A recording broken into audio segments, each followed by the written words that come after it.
right, good morning, everyone. It's 8:30. We'll call this morning's meeting of the Clay County Board of Commissioners to order for Tuesday, December 30th.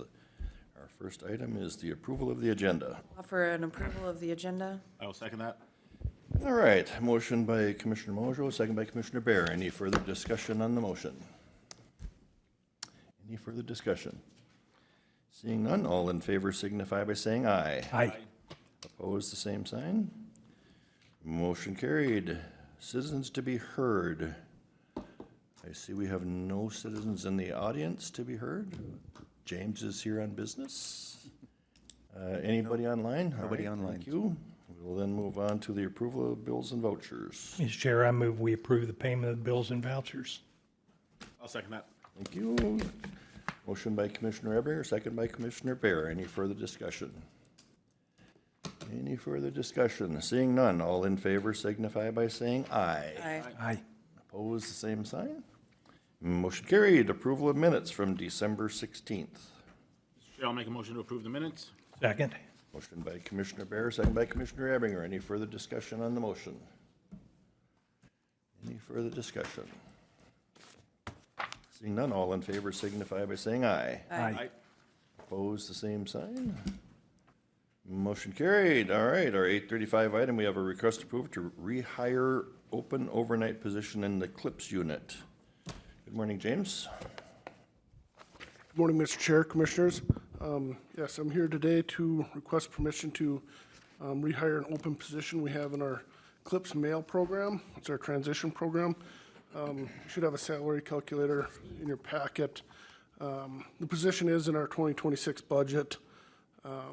It'd just be minimal savings between the outgoing employee and the potential incoming employee, but the major savings, about $8,205. Most of that comes in with the health insurance and stuff, the lag in that, so. Mr. Chair, I'll offer a motion to approve the rehire. Second. All right, motion by Commissioner Mojo, second by Commissioner Ebinger.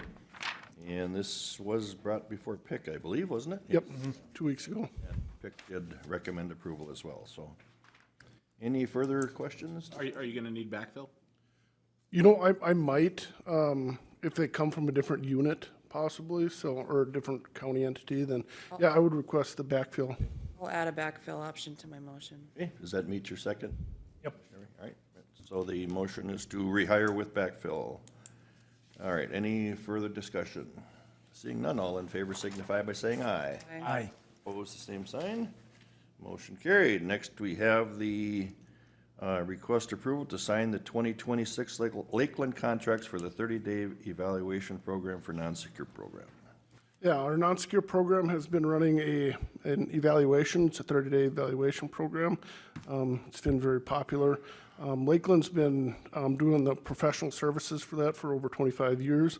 They've been a very, very solid partner for us.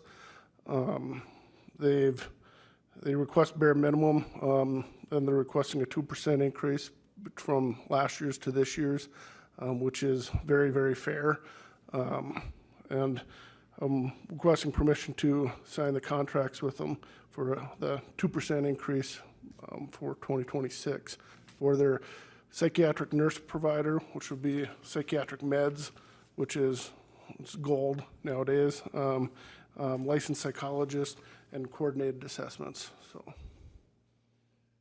James, when you budget that dollar amount, do you just go based off of historic data? Because every year that can Yep. change Yep, it's one of based those. on the clientele, right?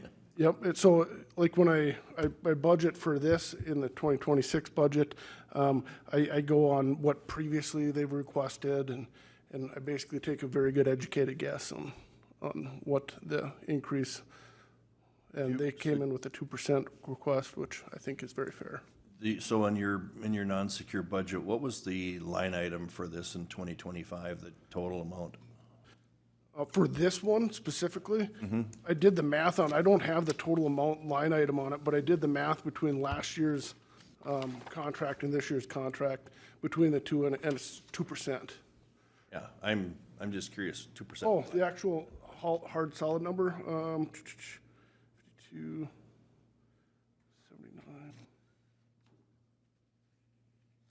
About 86,000.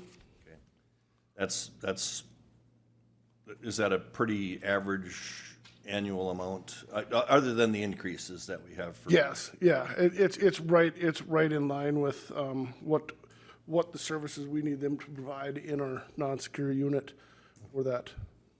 Commissioner Boyle. Thank you. I appreciate bringing forward. I do serve as chair of the Lakeland board, and I know that Lakeland has tried to have meetings with all of our county partners as we go through budgeting cycles to make sure if there was a huge outlier that Lakeland was anticipating, they would communicate that to county staff as well. Certainly, you've heard me talk about margins and finances at Lakeland as well. This is not something that they're doing to make a substantial amount of money. They're trying to cover those costs, as you talked about, that can really sway with caseload. Yeah, and I agree with that, and I know Lakeland's always been very fair with us in that regard. When I look at the numbers, I was just curious of 2% of what number are we talking? Oh, yeah, how much, yeah, okay. You know, what that is, and, yeah, so, And we had 3% in the budget that you had presented. That's what I anticipated was 3, and they're requesting 2, so. okay. With that, Mr. Chair, I'll make a motion to approve and sign the 2026 Lakeland contract for the non-secure program. Second. Excuse me. Yeah, okay, we have a motion by Commissioner Bear, second by Commissioner Ebinger. Any further discussion on the motion? Just one question. Yes, go ahead. Do they charge per client that they see, or is it just a lump sum and they provide the services throughout the whole year? It's just a lump sum for us, and then we charge whatever county's utilizing the services. Okay. Perfect. Oh. But in most instances, though, It's Clay, it's Clay, right? Because Yep. this is non-secure. that's correct. Okay. All right, any further discussion? Seeing none, all in favor signify by saying aye. Aye. Opposed, the same sign. Motion carried. Thanks, James. Thank you.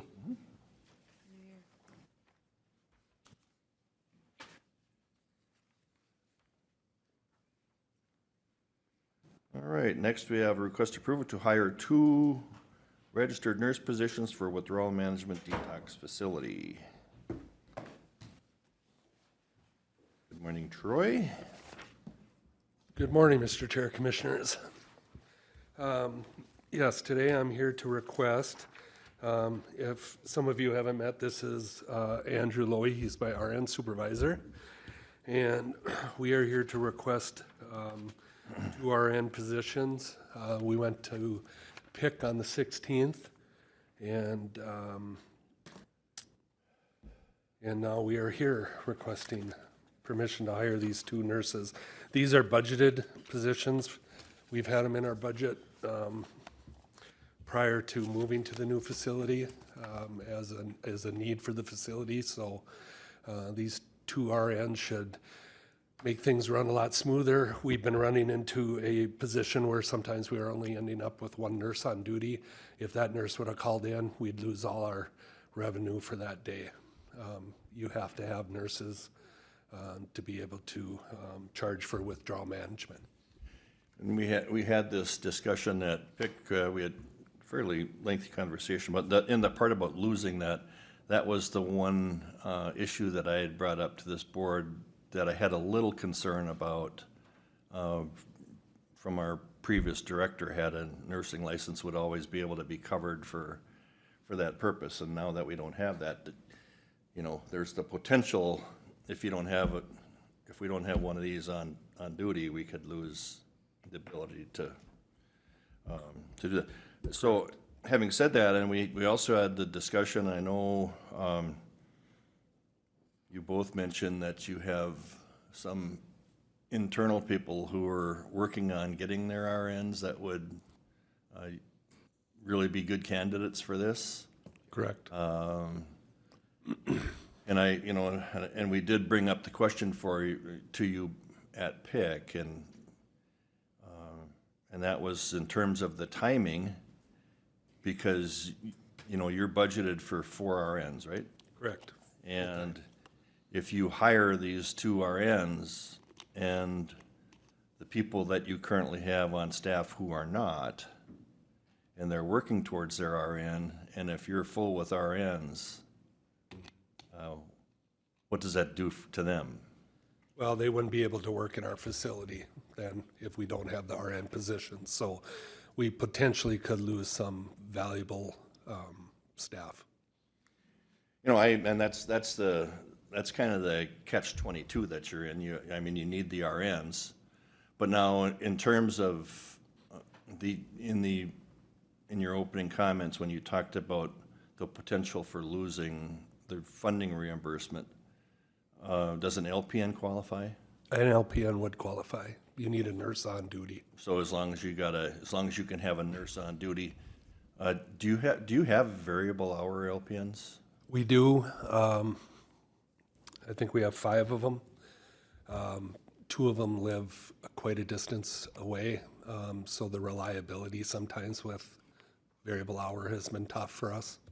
I guess the reason I'm asking these questions is based on what you guys were talking about in our Personal Issues Committee about the potential for those internal candidates, and it's nice to be able to see them be able to advance. Yep. And, and if these are filled, right now they'd have to be filled by outside, right? Correct. Yep. Right? So they have to be filled by outside positions. And that would leave these internal candidates no options to advance. Correct.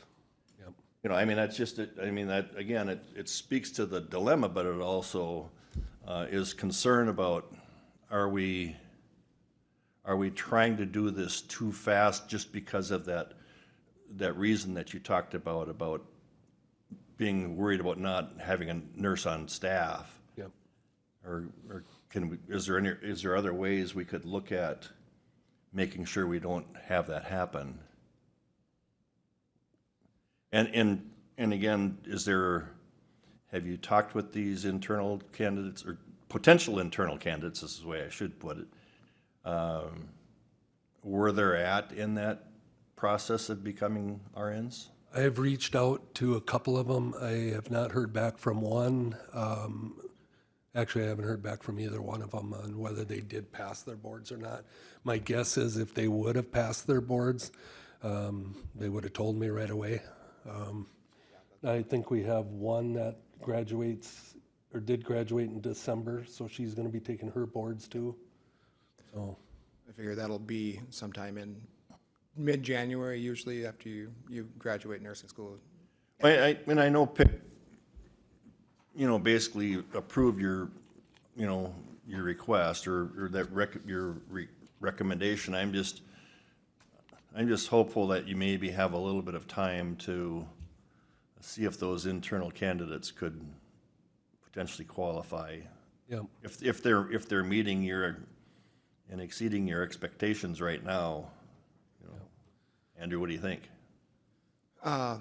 So the one that's graduating, or that just graduated, is meeting, I guess you could say, but the 2 that we're really been waiting for, those ones are excellent LPNs, but we're just waiting on them to pass their boards to become RNs. So that's who we've been waiting for, but. But and again, for the rest of the board, and this is something that I learned in our PIC meeting, is that once they become an RN, they cannot do the work of an LPN. I did not know that. And so yeah, if you have and this goes to the question, if you have your full 4 RNs hired, and these 2 really good LPNs become RNs, we're saying bye. yeah. And that's an unfortunate problem we have because you spend all this time and effort training them, getting to them. Detox takes a long time to kind of figure out how to work with these clients, the mental illness, the abusiveness Right. sometimes of them. So it takes a lot. It's very unique, yeah. Yeah. So Given that, Mr. Chair, should you guys not ask for a backfill, which if you're losing LPNs as they become RNs, you'd want to backfill with this? yes, I would ask that we be able to backfill. so the backfill would be an LPN going into an RN position, and then you could replace the LPN.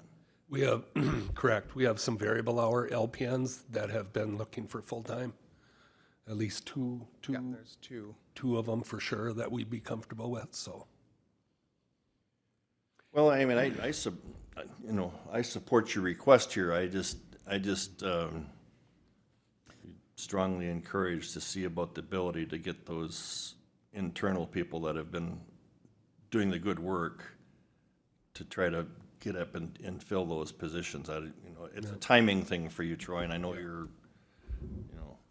under the gun there, but Commissioner, Commissioner Woodrow, you want? Sorry. Thank you. This has been a dialogue that really started when we were building the facility, understanding we needed to phase some hires in there. I am really encouraged that your staff is seeking additional professional development. It speaks to their heart for the work.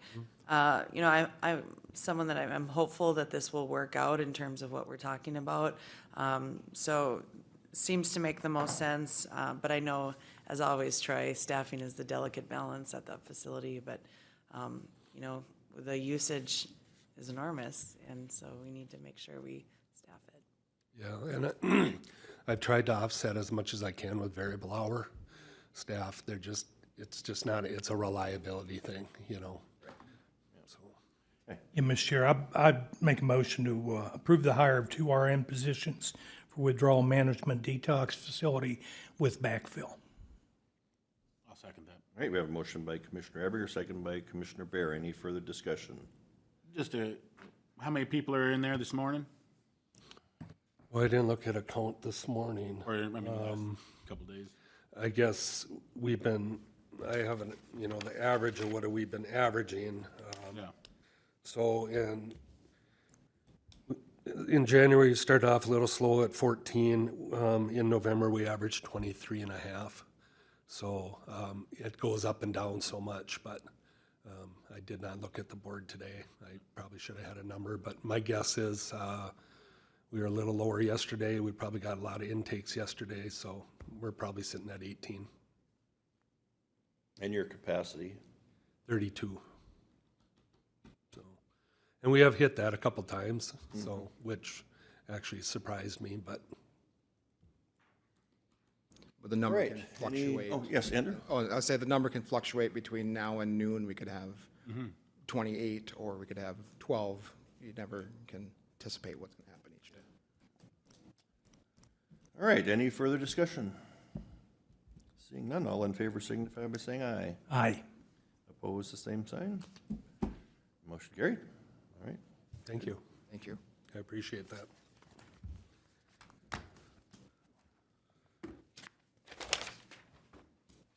Have a good day. You too. Thank you. Happy New Year. All right, next we have a notice of intent to sell Fargo-Moorhead area flood diversion project land, ON 1665, 1792, 1793, and 1802. Darren, do you want to give a little background? Thank you, Mr. Chair. I'm not overly familiar with the MCC-JPA because I haven't been sitting in on it, but Steve gave me a little bit of update before he left for his vacation. So I'm gonna read through the description, and then that'll kind of outline what we're talking about here today. In 2019, the City of Moorhead and Clay County entered into a Minnesota Land Acquisition Joint Powers Agreement, creating the Clay County Joint Powers Authority, or MCC-JPA. The Minnesota Land Acquisition Joint Powers Agreement authorizes the City of Moorhead and Clay County to work collaboratively to maximize its efficiencies with respect to property acquisition in Minnesota for the project.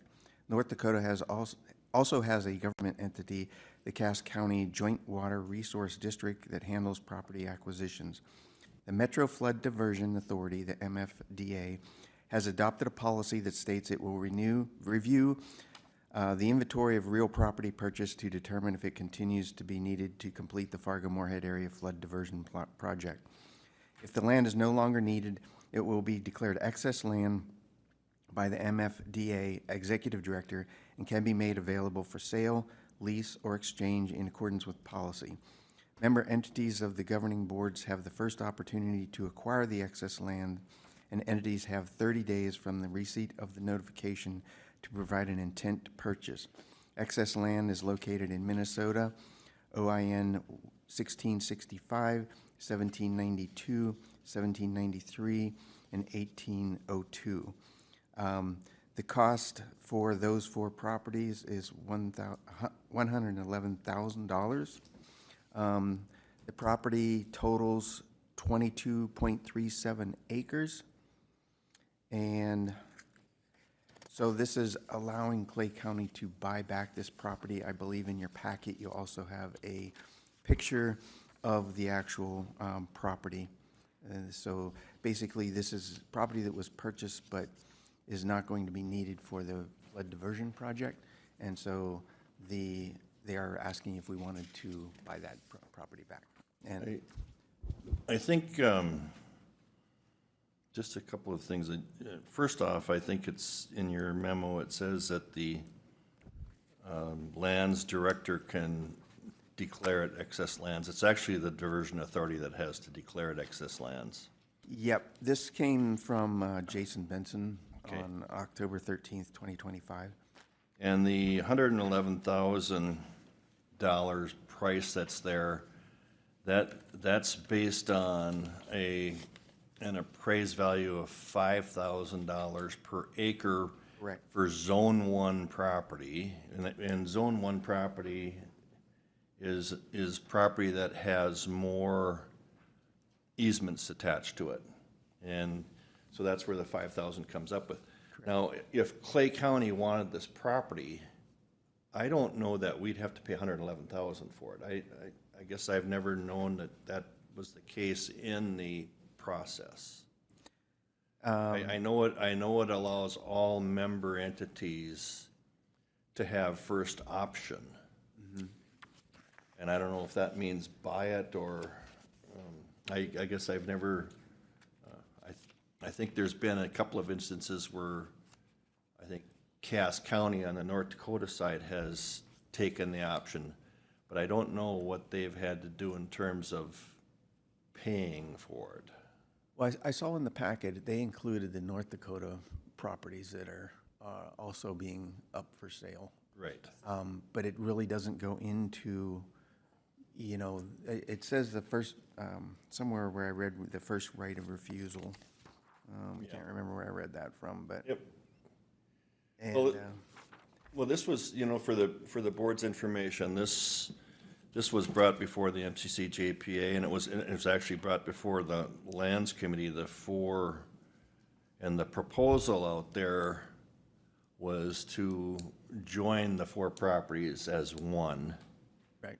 and then sell it all as one at $111,000. In the Lands Committee, both Commissioner Mojo and I just totally rejected that. For one thing, part of our process in once something is declared excess lands, each property owner has, in the hierarchy, has the right to buy it back first before it goes to the public. And so if you tie all 4 together, how can each one have that right? Right. And so that was our concern in that process. But right, so the Lands Committee did vote to show this as excess lands. It was, and the Diversion Authority did, and then it was after that period now where each entity has up to 30 days to say whether we want it or not. Correct. I don't think that if we wanted it, I don't know that that $111,000 would be what we'd have to pay. I guess I'm just not, I don't recall that. Yeah, I didn't see that anywhere in the. Yeah, narrative. but you are right, that I think it's, if it goes to excess lands, that's the value that's been put on it. So I think, I guess and it does list the former owner owners of that land. So if they wanted to reach out and buy their portion back, that's what I don't know if they're selling it, like you said, as a whole. Well, that's yet to be determined, but I think the action today, of course, is asking this board, do we want the land or not? And I don't know that we have any reason to want that land. All right. Yes, Commissioner Mojo. Thank you. This was a long, in-depth conversation at both the Lands Committee and the MCC-JPA. I am of the opinion, and continue to be, that this is excess lands. You know, I think the Diversion Authority utilized what they needed out of the lands and were able to mitigate going forward, but have no interest in Clay County holding on to any of this. It makes the most sense to get this back in the public's hands. I did vote against this at the committee levels, and the reason I did is I really struggled with, you know, these are unique properties, and we have a policy in place on how to approach repurchase from landowners and neighboring landowners. And one of these parcels, if you look, 1792, is really challenging and could result in a landlocked situation for access. The reason I voted against it is, you know, I wasn't necessarily clear or sure that I agreed with the process going forward on who will be approached for purchase. This is not, Clay County does not need this land, and so I will be clear in that I believe this is excess land and should be dispersed of, but I did and will vote against a motion just because I'm not quite clear with what the process going forward is. So, you know, want to be very, very clear and transparent in that. My hope is that as a member of the Land Management Committee and MCC-JPA, that I can continue to be involved in how we strategize how that purchase is going forward. But again, from the first part where we talked about lumping this all together, that really didn't make sense either because of all the past owners. So if I can stand for a question on that, but that's where I stand. I guess, so you don't agree that this should, that we don't want this land? No, I That's the agree. only motion that we have. No, it is, but if you look at the conclusion and recommendation, is proceed with the process outlined in the policy. And I agree with the process outlined in the policy, but the staff discussion that we had at MCC JPA, I felt was in conflict of the policy. I mean, remember we talked about that? Yeah, and I guess I thought you were saying that you were gonna vote against the motion this morning. Well, it To deem it depends. excess land, Well, but see, there's a. or that we don't want the land. But listen, on the notice of intent to sell, yes, I agree with that. But if you look in the further memo, the conclusion and recommendation, I'm saying I don't agree with the process because I don't think, I agree with the process, but the recommendation from staff when they came to MCC-JPA, that's why I voted against it, because I felt like it was in conflict of the policy. So I agree, a motion to deem this excess lands, absolutely. But if you go with what this conclusion and recommendation is, that's where I had a confusion. But Commissioner Mojo, I don't believe we vote on that recommendation.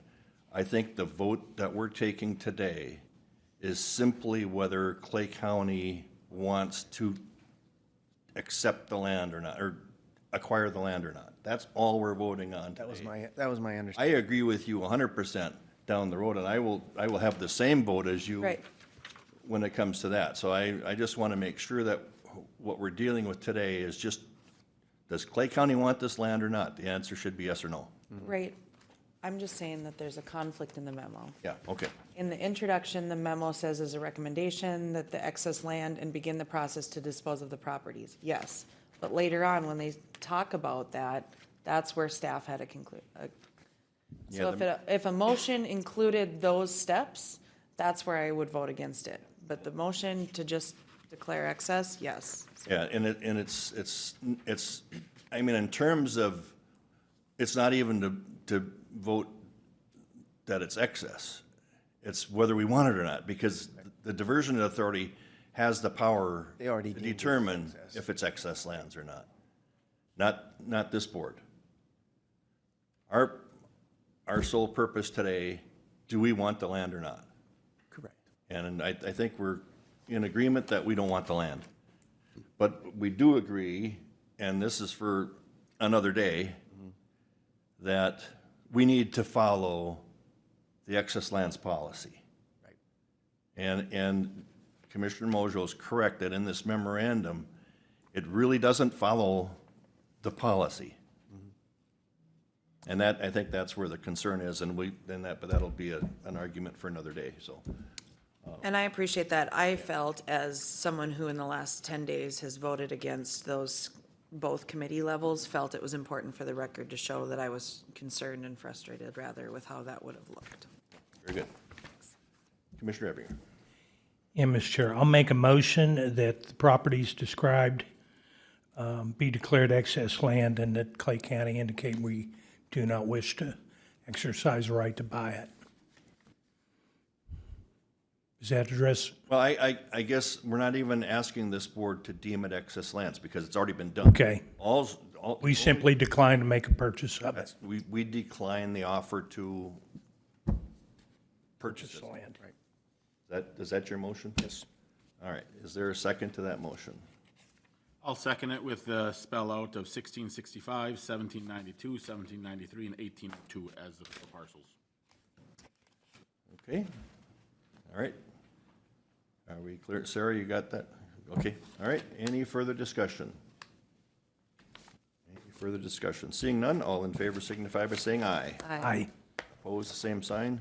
Motion carried. All right. So you will notify Jason? Yep, I'll give Jason a call and let him know that it was voted on today, not to, All right. Thank you.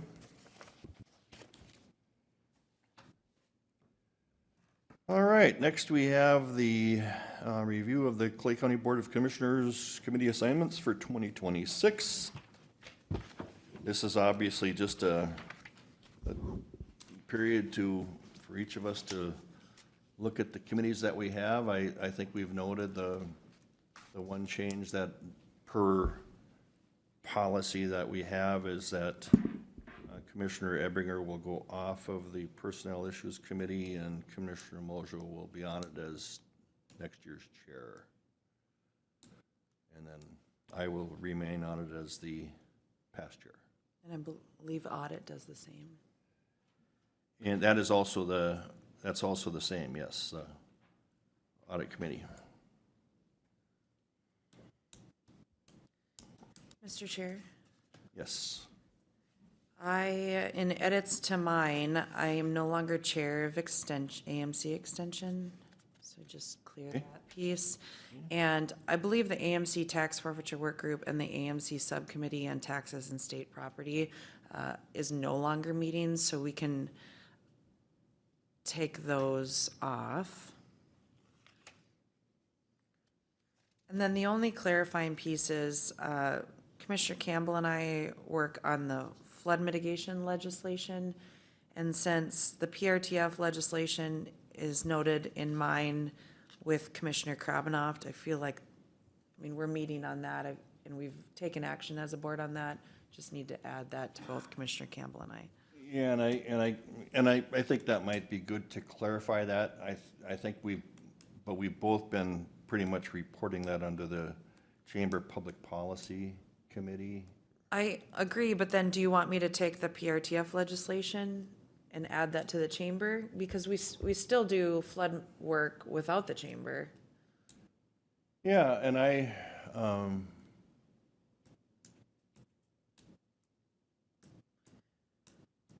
It's no Yeah. change in terms of budget. I just think for clarification, because on when I'm filling out my forms and you have the legislative line, there's either PRTF or flood.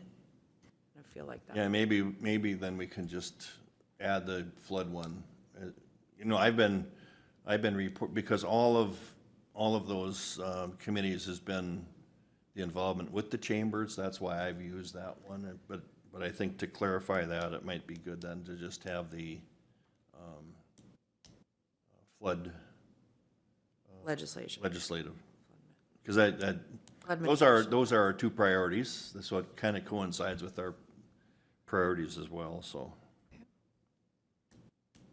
that's all the edits I think of right now. We did just have a little conversation here too, Commissioner Bear and I both, and right now we have listed it as the White Earth Nation Committee. And I wonder if that would, I think it would be good to just rename that. At the time we did it, we weren't sure what to call it, but I think maybe just referring to it as the Tribal Lands Committee might be it's a little more, yeah, I think that's if that is okay with the board to make that Yep. change. Did you have anything else?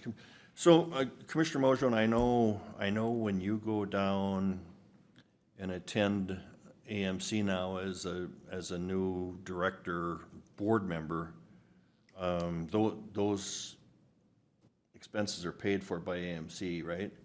Correct. But I wonder if we should, still on yours, just show you as AMC director, executive, would it be the executive board or? Right, so I serve on the board of directors, but now with this new that you're talking about is the executive committee. Yeah, so I think listing it as the executive committee, but it's something that you would not be submitting to the county for per Correct. diem. The only time that that there's a difference, so if there's a conference that the board of directors meets at, that is not reimbursable by AMC because we would be going to that anyways. Right. But the governor's office visit next week would be under the AMC. So I just think it would be appropriate to maybe just at the top of your list there, just to have AMC executive director. Executive committee. Executive committee, excuse me, yes, not executive director. I don't want to kick Julie out of her job. Yeah, she's way better than I am. All right. Dave, have you gone through yours? Do you? Yeah, I'm happy with where it stands. I have one, Mr. Chair, that I don't know if it needs to be separated out or not. For Partnership for Health, with that separating and going down to Becker County and Clay County, there is a shack opening for that. And shack meets 4 times a year, and odds are I'm going to be the representative for shack for the Community Health Board for Partnership for Health. That's great. So if that separates out, or do I just keep it under Partnership for Health, or should I add another one in there for the shack? I wonder if we could just, Leave it under Partnership for Health. if we could just put a slash there and put shack. Yeah, I think that's fair. Yeah, I think we selected you. Yeah, I He's already voted in. It is a function of the Partnership for Health. So you're also on Partnership for Health, but you would not be on the shack. I would not be on the show. So on Dave's, it could just state the way it is, Partnership for Health, and under Commissioner Ebbinger, or Commissioner Bears, it could say Partnership for Health / shack. Right? I mean, that's fine, yeah, So it's basically saying either, yeah. and that's how you, Yeah, he'll have 4 meetings a year. okay? All right, is that okay? All right, so let's make that, can we make that change, Sarah? All right, do you have anything else? Yeah, That's all I have, Mr. Chair. we'll need to double check the abbreviation because that's, It is SH. SCHSAC. yeah, SCH SCHSAC. SAC. Still haven't figured out how that got to be shack, but it is. I still haven't figured out all the abbreviations for the first year in here, how many different abbreviations, all the. Soil and water. Yes. All right, and then, we'll end up going through these again. I think we do it after the 6th. Yeah. Yeah. Yeah.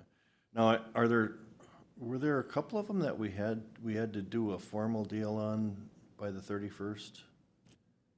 I think we did those last week. Did we do those last week? Yeah, the ones that had to be done. Okay, okay. All right, I'm just looking through.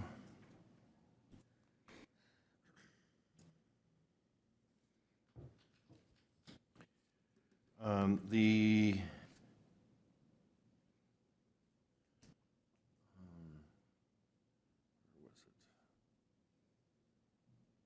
where was it? Okay, I guess that's.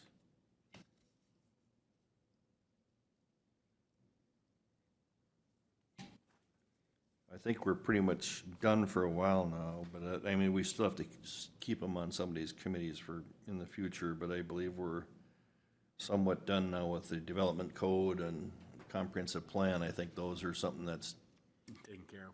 done every 5 or 10 years or. Yep, we did a lot of that work this year. Yep.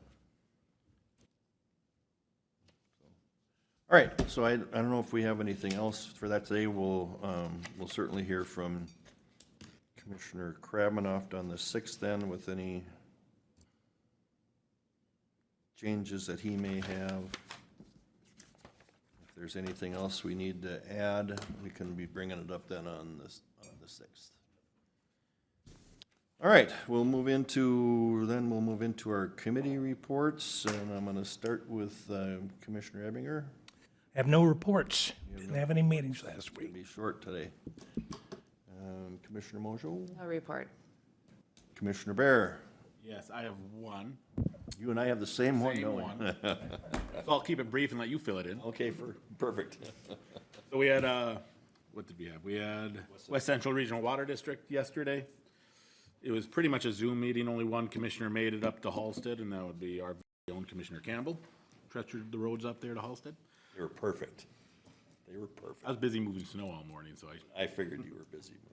So I don't have the agenda in front of me, but we talked about there's gonna be a conference with the judge on January 5th to figure out when they have an opening to get on their calendar to do our second hearing in front of them, and then hopefully at that hearing we'll be able to, they'll sign off on the project, but we're having a conference on January 5th to find out when in their calendar in the next hopefully 2 months we can get in there and get that scheduled. We're also putting together an FAQ sheet to send out to the cities and other entities. So when we do send out 19,500 notices in the mail to the 3 counties, that if people start asking questions, they know what type of questions might be asked so they can answer those. That was pretty much what happened there. It was a very short meeting. It was pretty much virtual, but yeah, it was very short. If there's anything else, Commissioner Campbell can fill in.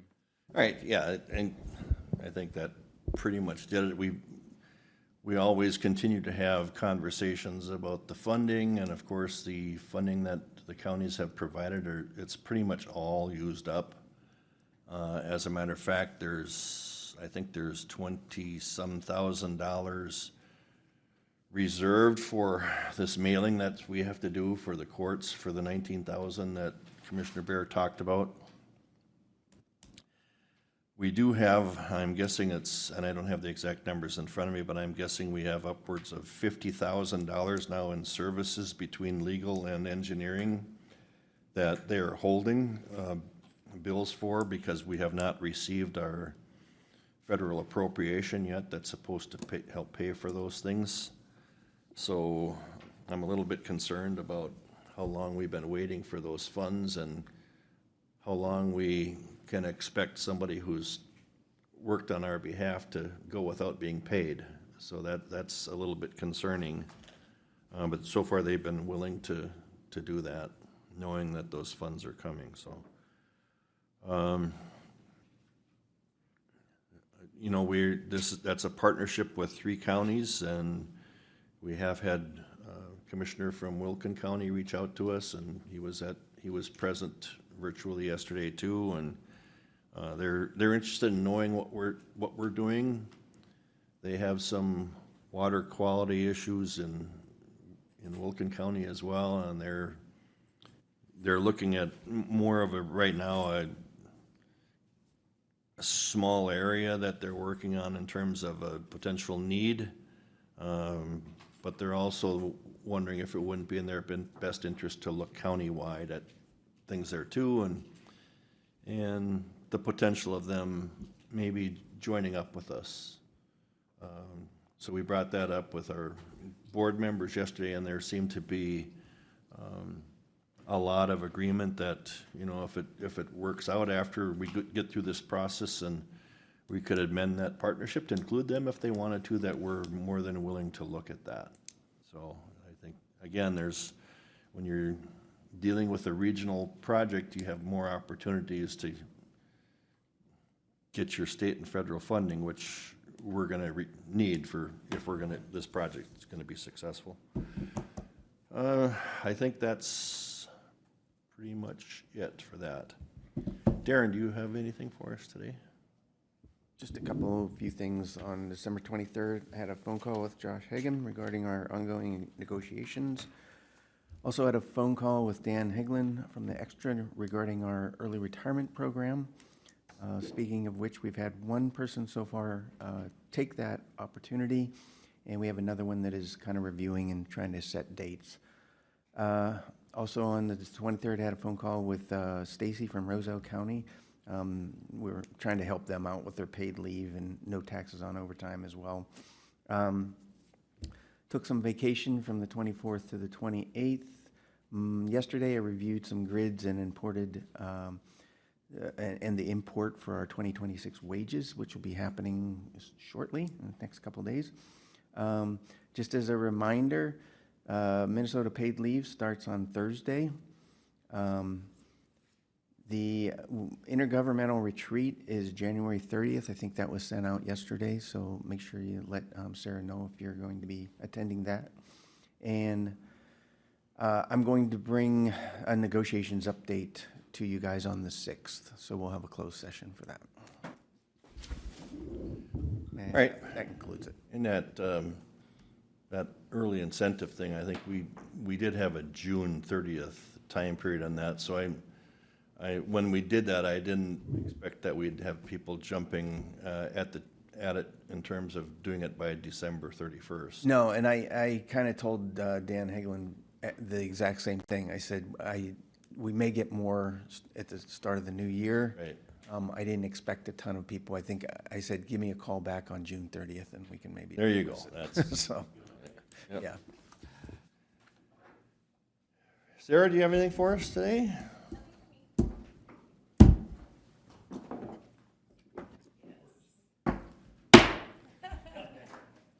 I'm done.